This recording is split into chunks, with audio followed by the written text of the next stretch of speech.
He was thinking he had upper hand over the detective's mind. And Samantha. And But then the detective turned the table by mentioning, and keep in mind, you're not the only person I'm talking to. this statement psychologically set the perfect trap for conviction. As the underlying reactance theory states, when people feel that their freedom to choose is being threatened, they are likely to act in a way that restores that freedom. By implying that Fafa's freedom is being restricted by the evidence the police already have, the detective creates pressure, making Fafa feel compelled to align his story with the facts the police already know. The teen who admitted to murdering an Albuquerque man in his own driveway after a night of mayhem. But the pertinent questions are, who is this man? What happened on December the 12th, 2018, and how detectives psychologically trap him with a perfect bait. Prosecutors say Almontero was armed with a gun at that house party the night that Sean Markey was killed. Prosecutors now want Almontero kept behind bars. Welcome back to my channel. I don't have many followers, but your single comment is a ray of hope for me.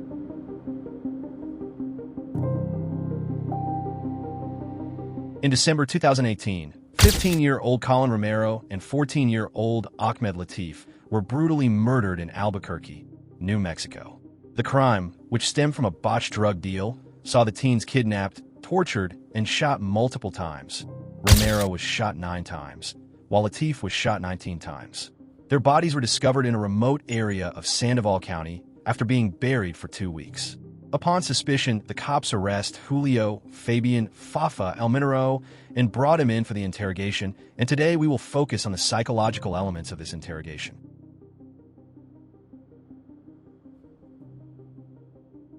We are investigating the offense of a homicide. You understand that? Yes. Okay. You have the right to remain silent. You understand that? Okay. Anything you say can be used against you. You understand that? Okay. Yes. You have the right to call or speak with a lawyer before answering any questions and have him or her present during those questions. You understand that? Yeah. Okay. If you can't afford an attorney, one can be appointed. You understand that? Okay. You also have the right to talk to a parent, guardian, or custodian before any questions are asked. Obviously, your mom's here. You understand that? Yep. Okay. The detective starts the interrogation by asking Fafa for basic information, such as confirming that he understands his rights and agreeing to answer questions. By beginning with small requests, the detective is employing the foot-in-the-door technique, where an individual is more likely to agree to larger requests after initially agreeing to smaller ones. Before I discuss some stuff with you, and I'll kind of allude to it before I ask you any questions. I went back up and I talked to Anthony and the people up there. A couple things were brought up, and I just need to clarify it with you. Here's the thing. If anybody has the chance of getting things straightened out in their favor, it's him. Okay? No, I just posted that so their friends wouldn't, like, just so they could just leave them alone. Okay. I just wanted to make sure that because there was Crime Stopper tips coming in, there was all kinds. What? Oh yeah. Oh my God. That you were going to send him to Cuba, you were going to send him to Texas, you were going to send him to. Okay. Yeah. Okay. No. So we made that up. I don't want to make it worse on you. No. Oh Okay. my God. You're the only one that's had any kind of type of remorse, any kind of cooperation. Okay. The detective minimizes the crime severity and reassures Fafa that cooperating could help resolve things in his favor. This tactic aims to make Fafa feel that confessing might lead to a better outcome, reducing his anxiety about the situation. And I don't want anything to turn worse than it is on you. Yeah. You know what I'm saying? Yeah. And I don't want something like that to happen to where you would be charged and or Rick, because Rick's name got brought up in that Facebook. Oh yeah, because it says I'm with him.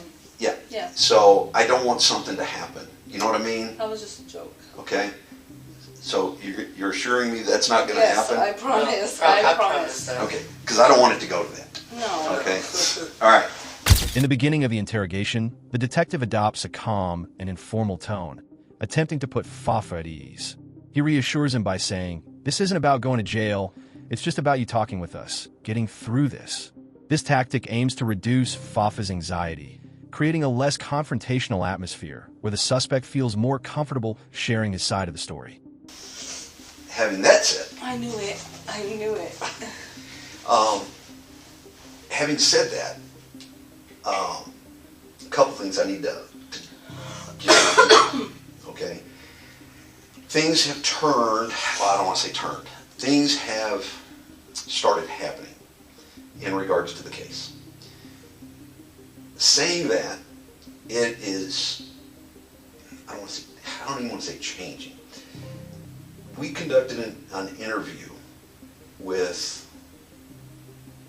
Calypso, with his attorney. And everything that came out during that interview, it came out like I thought it would. The detective also isolates Fafa by subtly implying that the other participants in the crime are already talking or cooperating with the police. This creates a sense of social pressure, as Fafa realizes that he is the only one who has not yet confessed, making him feel increasingly isolated and out of place. The day of the incident, you, Flex, and Calypso were in what vehicle? White Buick. Okay. All right. So, whose car was that?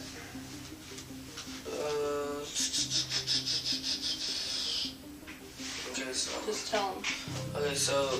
I already know. I know. Okay. So one of our like old friends, his name's Dizzy. Yeah, it's Dizzy's. Yeah, he went to jail. He went to jail and He left Calypso. he left Calypso the keys, but He left the keys No, he didn't. for him?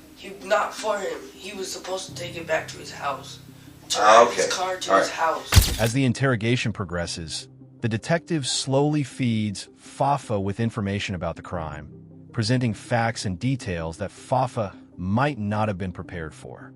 This tactic is designed to confuse the suspect and make him feel that his version of events is collapsing. By overwhelming Fafa with facts and contradictions in his story, the detective creates cognitive dissonance, making it harder for Fafa to maintain his story and easier to corner him into admitting the truth. So, you, Calypso, and Flex, and Calypso's driving? Okay.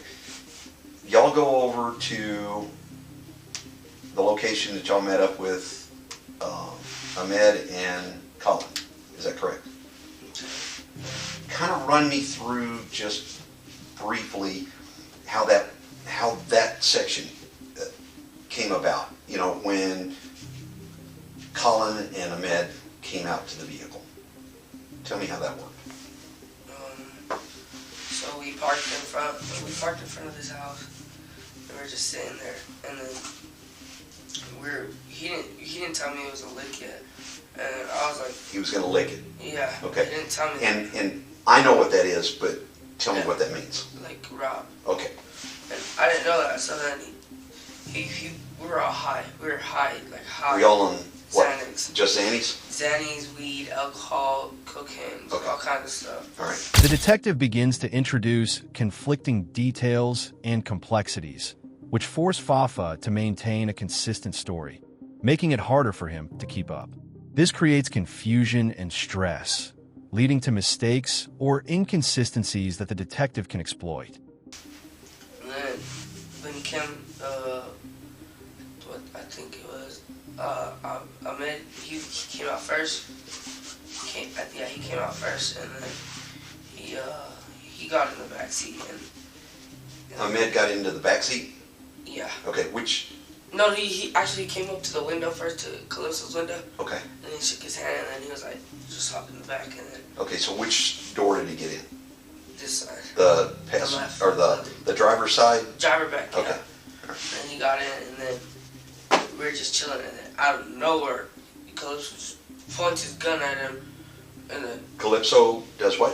oh no, actually it was because of the weed. It was we were picking up some weed, and then he had some weed, and then Calypso was just like, "Where's the rest?" And then he's like, "This is what you wanted." And then he's like, "Well, where's the rest?" And he's like, "How much more do you need?" And that's when Calypso pulled out the gun on him. The detective remains emotionally detached and neutral throughout the interrogation, despite the gravity of the situation. He avoids showing frustration or anger, even when Fafa expresses confusion or indifference about the crime. This detachment contrasts with Fafa's emotional state, leaving him more likely to doubt his own narrative. So he pulled it out. Where did he have it? On the floor. On the floor in front of him? Mm-hmm. Okay. All right, so he pulled it out and did what? He just pointed at him. He was like, At Latif? Ahmed? yeah. Okay. He was just like, just give me everything, and he started passing on him, and I'm just like, well, what do I do? So then he's like, run his pocket. So then I took out his pocket, I took out his wallet, and then I threw it. I put it in the mid. Like, Okay, so you took out. He told you to get. he told me to get out the wallet. Yeah. Okay, He to get told the me to wallet. find. He told, does he have money? And I was like, I don't know. So I looked in his pocket, and he had a wallet. I put it in the middle, and then I took the weed from him. I put it in the middle, and then I lifted up his shirt, and he had a gun. And then I took out the gun. Flex took it from me. Okay, so you took a pistol off of And I him. took a pistol off of him. Yeah. Throughout the interrogation, the detective remains calm and emotionally neutral, encouraging Fafa to deal with the emotional consequences of his actions on his own. The lack of emotional engagement from the detective makes Fafa confront the severity of the situation internally. Ahmed or Colin, either one, did either one of them pull a gun out and shoot in the vehicle? No. Okay. So we get to the Mesa, then we pull off right off of the road, off onto some dirt road, and then we go down for a little bit. And then he stops the car and he's like, "Get out." And he's like, "Get out." And then they start getting out. And then he's like, "Take off your boxes." And then they start taking off their boxes and stuff. And then So, I'm sorry, let me stop you there. So they'd already been stripped down of their shirts and their pants and stuff at that point? yeah, Okay. yeah. Okay. No, not really. Just like maybe their shirt and maybe their shirt and like their like shoes and stuff. But we left the pants on. And then when they got out, he was like, "Take off your boxers and stuff." Okay. All right. And then what? Then that's when he got out the car. He got out the car. Who is he? Calypso. Okay. He got out the car. And then Throughout the interrogation, the detective uses indirect moral pressure to elicit a confession. This tactic introduces emotional pressure and makes Fafa consider the potential moral and legal consequences of not confessing. The detective subtly emphasizes that Fafa's failure to cooperate could make the situation worse for him, forcing him to confront his own guilt. he shot one of them in the leg. That's what I wanted to ask you. Glad you said that. Did anybody shoot anybody as you were driving to the West Mesa while y'all were still in the car traveling? Nope, because because Calypso, he was getting mad. He was like getting mad, and he reached back while he was driving, and he's like, I'll shoot you in the leg right now. And I was like, I looked at him like it's like right next to me, and so I'm like, don't do that. And then he's looking at me dead in my eyes like he wants to do it. And then I start pushing the gun away, and then he's like, oh, he keeps saying it. And then I'm like, this is not our car. This is not our car. We can't. And then he's like, and then he starts driving again. But no one got shot on the way there. The detective uses minimization, a psychological tactic that downplays the severity of the crime to make the suspect feel more comfortable admitting involvement. Okay, so you get to the West Mesa, Calypso gets out, and you said... Then I hear the shot, and then I like look and I see that it's from his leg. Which one? I think it was Ahmed first. Ahmed? Yeah, and then I look up, and then he just calls Flex, and then Flex, and then Flex gets out. So Calypso was the only one out with him at that point. Yeah, and then he calls Flex. Yeah, okay. And then Flex, he looks back and he's like, give me your gun, and I was like, why? And he was just, give me your gun, and I was like, okay. So then I gave him mine. He still has theirs. He still has the gun that he took from me, that I took from them. Okay. He has that one, but he takes mine, Uh-huh. and then he goes out there, and then I just hear the shots, and I just put my head down, and then I look up, and then he's like, get the fuck out of the car, and he's like, how me put him in the truck, and I was like, You say he. Who's saying Calypso. Calypso's telling you. Yeah, and I was like, he's like, I'm still processing it through my head, and he's like, help me, and I like snapped back into reality, and I was like, oh crap, and I was like, what do I do? The detective appeals to Fafa's sense of responsibility, continuing to ask questions that emphasize his role in the crime. This emotional appeal makes Fafa reflect on his involvement and encourages him to confess. And at that point, I feel like, damn, what if I don't help him? What can happen to me? So that I help him. I put him in the trunk with him.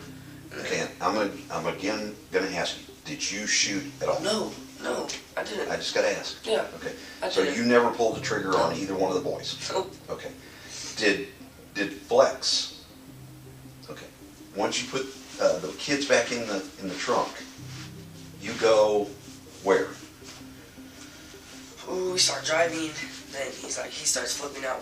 What do I do? And then he's like, who will help me? Who will help me? And then Calypso calls his dad first, and he's like, I need help. I fucked up. And his dad was like, I don't know what to do with you, dude. You're fucking up too much. And then he starts yelling with his dad on the phone. And then that's when he hangs up. What did he tell his dad? I need help or something. He's like, I need help. He said, I need help. I fucked up, Dad. And then I wasn't really paying. I don't really remember. But then they were just yelling at each other on the phone. And then he hung up on him. Who hung up? Calypso hung up on his dad. Okay. And then that's when he's like, what is your uncle doing? And I was like, I don't know. He's probably sleeping or something. And he calls him up. And he's like, hey, what are you doing? And he was just like, just driving around. The interrogation process includes a series of confusing statements, where Fafa is repeatedly asked about the vehicle and other actions he did not directly participate in. The detective's nonchalant tone and relentless questioning introduce an element of psychological overload, causing Fafa to second-guess his own recollections and potentially add more information, even when unsure. He's like, meet me ASAP, I got two.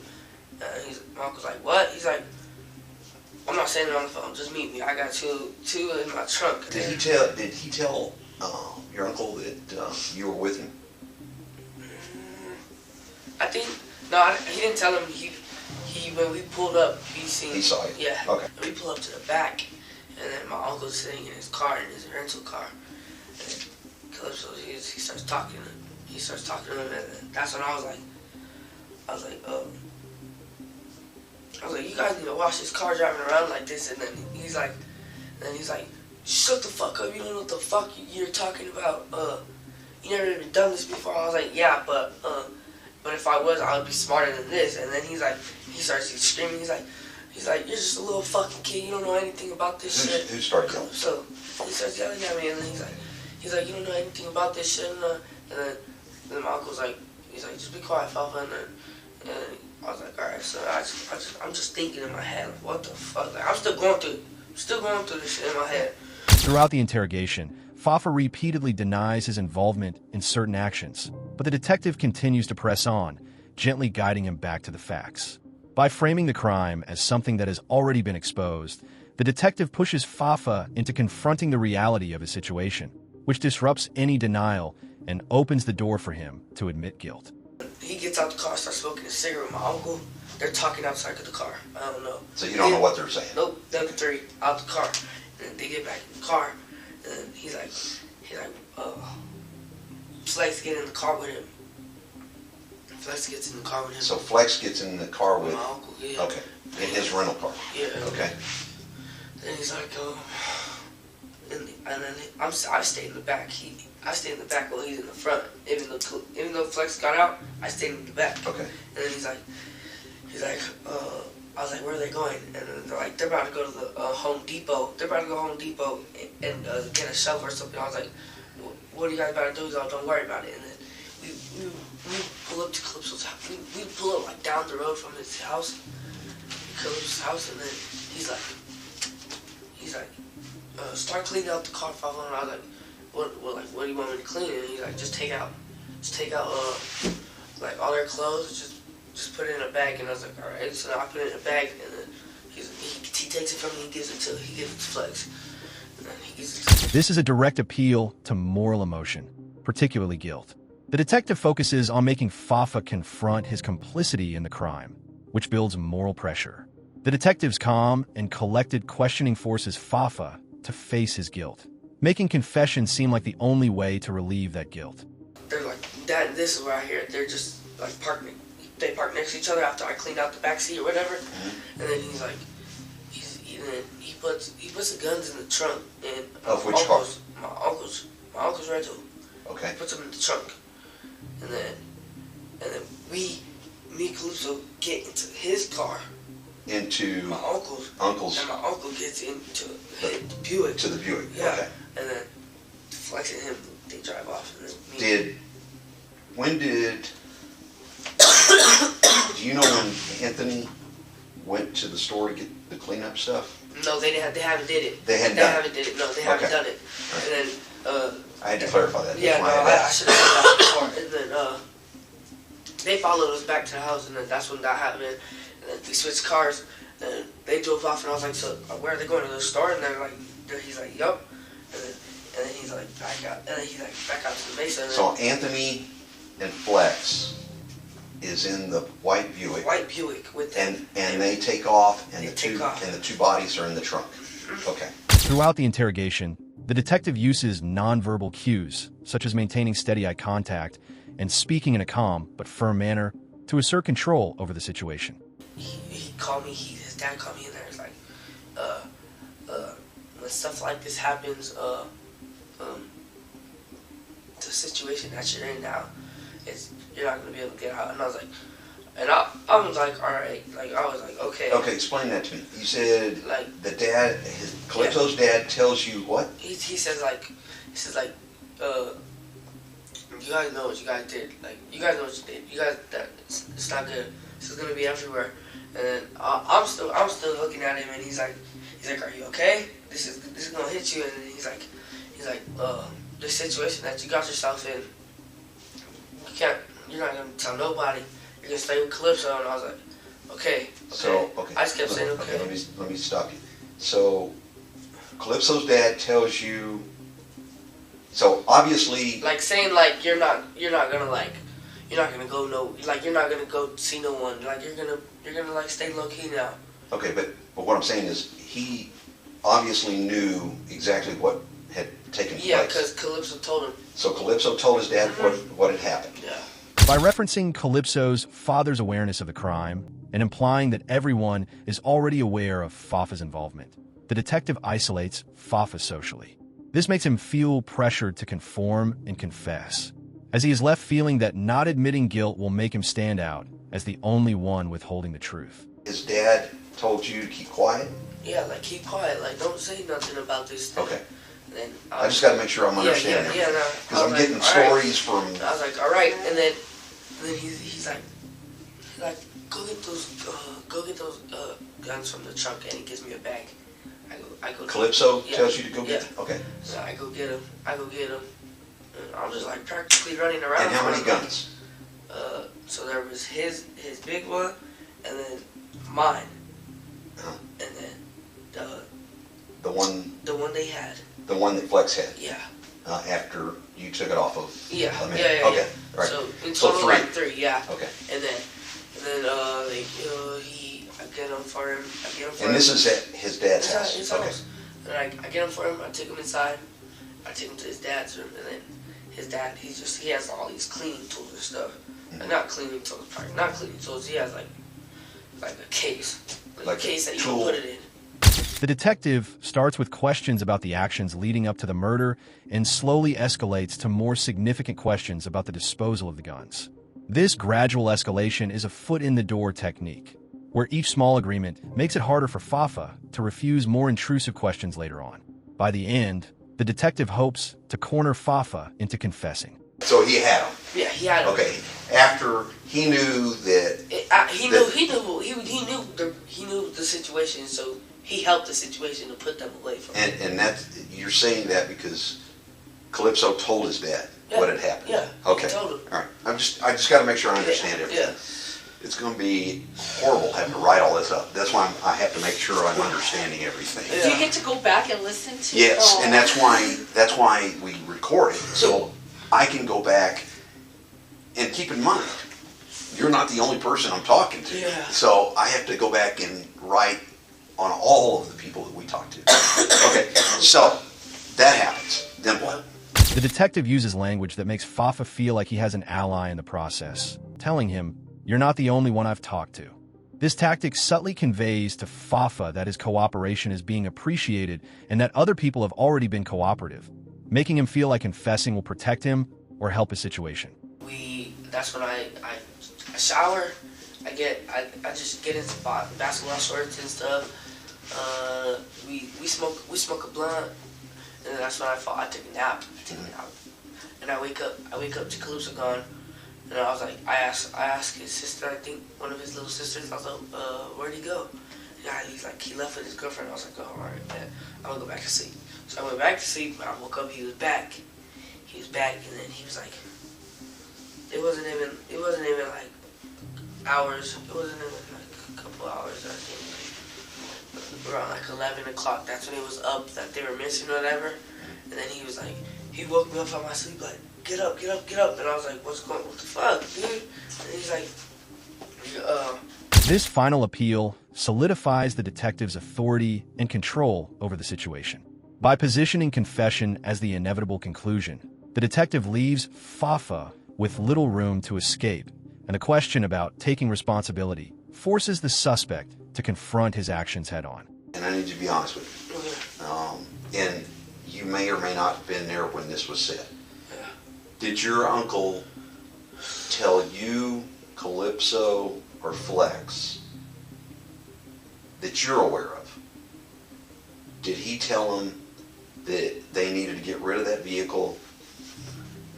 Yeah. What did he say? He said that he tried to clean it out or something. He's like, Yeah. I can't clean it. He's like, I can't clean it, so you guys need to get rid of that car. Did he tell them how they needed to get rid of it? No, he was just like, you guys need to get rid of it. Do you remember, you don't remember him saying anything specific? No, he didn't say nothing specific. He's just like, get rid of it. Like, Because he told me he did. he did? Yeah. But He told him, he told me that he told them what they needed to do with it. The detective introduces external pressure. This suggestion implies that the police have gathered additional evidence, making it harder for Fafa to maintain his story without looking uncooperative. he sent me the number of his dad. Okay. And I called him. I was like, I'm at the Dion's, whatever. He's like, okay, I'll call you when I'm there. And then he calls me and he's like, walk to the end of the street by these apartments, and I'm right there. You'll see me. I'm like, all right. Walk. He's all, come by yourself. And I was like, all right. I walk up, and he's like, how are you doing? How are you holding to this? And I was like, this is just bullshit, dude. Like, I still can't get it through my head. Like it just keeps coming in my head. And then he's like, you'll be okay. I was like, I just started crying. And he's like, you can't be in this situation with these people like this, because you know how my son is, and he likes to rob people, and you know how it is, and if you want to be in this type of life, then you have to live like this and live like that's what you gotta go through, shit like that. And I was just like, that shit's like sad, like that shit sucks. Throughout the interrogation, Fafa's uncle and Calypso's father repeatedly encourage Fafa to accept the criminal life, suggesting that actions like theft and violence are part of the lifestyle and that Fafa must get used to it. This tactic effectively normalizes the behavior, making Fafa feel like it is just another aspect of life he must accept. All right, so I think I got everything from you. Now I just got a question for you. Were you with him in the Buick when he takes the vehicle up to Priscilla in Bernalillo? Okay, so you were. Okay. just needed the truth on that. Okay. All right. So, was he going to try to clean it up there at I Priscilla's don't or know. something? I thought he was gonna leave it there, Okay. and Priscilla was supposed to take us back to his apartment. Okay. Is that when we had the rental? Yes. The detective subtly appeals to Fafa's sense of guilt. This tactic encourages Fafa to reflect on the moral implications of his actions, increasing the internal pressure to confess. The last thing I got for you. Be honest with me. Oh, I already seen it. Huh? I already seen it. What is it? I already seen it. Tell me what it is. Be honest with me. The YouTube video from me running. I told you. From what? From running in Walgreens, in Vegas. Who took the video? Let me see. Who took what? Who took Look the at video? it. See what it is. Let me see. Who took the video? See what it is. I don't know. See what Let it me is. see. Is it? Yeah, I don't know. That's security cameras. Yeah. Oh. Yeah, that's security cameras. Is it the video? But the good thing about that, I'm good on that because I never hopped the counter. So I don't. Who hopped the counter? Calypso and that dude right there. Who's that dude? One of his homies. What's his name? Is it the video? Yeah. Oh yeah, I found that Yeah. on YouTube. Yeah. Okay. Uh, So I didn't hop it though. there was five of them up there. 5 cameras, No, 5 drugstores. 5 drugstores that got hit. Yeah. As Fafa becomes more emotionally vulnerable, the detective uses phrases like, "You'll be okay," and "You have to live with this," emphasizing that Fafa's involvement in the crime is inevitable. By acknowledging the emotional weight of the situation, the detective encourages Fafa to reflect on the gravity of his actions, hoping that guilt will lead him to confess or seek redemption. Video on all of them. All Yeah. of them? Is he in them? Some of them. But not one of them do you see me holding a pipe. Yeah. I'm not holding none of them. I'm on the other. I don't even hop the counter. Here's the bad news about all of that. Well, it's coming up. It may. See? But here's the worst part. It's federal. Yep. Pharmacies are federal. DEA. Federal charges. Okay? And I know that You think I could still get in trouble just for being with them? you could. Arizona before Vegas. Yeah. Okay. Bro, roll it in. Roll it in. It Yeah. catches up with you. I know. I And don't know. I eventually- told him, and I have. You sure don't want to spend the rest of your life in federal prison. Shit. You know what I mean?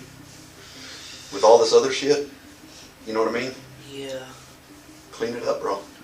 Don't, I'm telling you. Don't be that. That's don't why be I put guy. that little thing so everybody would leave him alone, and they're still. I told him don't get back on social media when he got back from when they brought him when he was sick. As Fafa begins to understand the severity of his situation, the detective emphasizes that the charges against him could involve federal authorities, specifically mentioning DEA and federal prison time. This scare tactic heightens the pressure, encouraging Fafa to cooperate and reveal more details about the crime in exchange for leniency. It's not. I'm not trying to hide nothing. Okay. So That's I why just my want to make shit's sure because public. I don't want you to get in trouble. You know what I mean?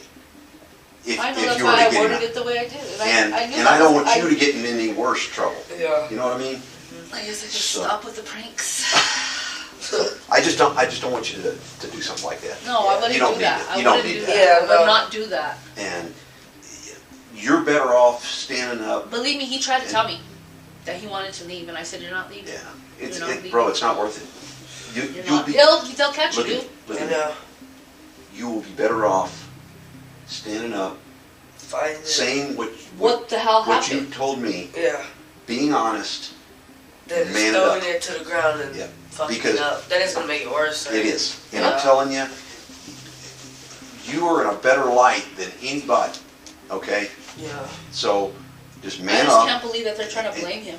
Oh, I knew it was going to happen. Towards the end of the interrogation, Fafa is led to believe that he can distance himself from the worst aspects of the crime by implicating others, like his uncle or Flex. The detective plays into Fafa's desire to avoid the full brunt of the blame, encouraging him to shift some responsibility onto others while still taking partial accountability.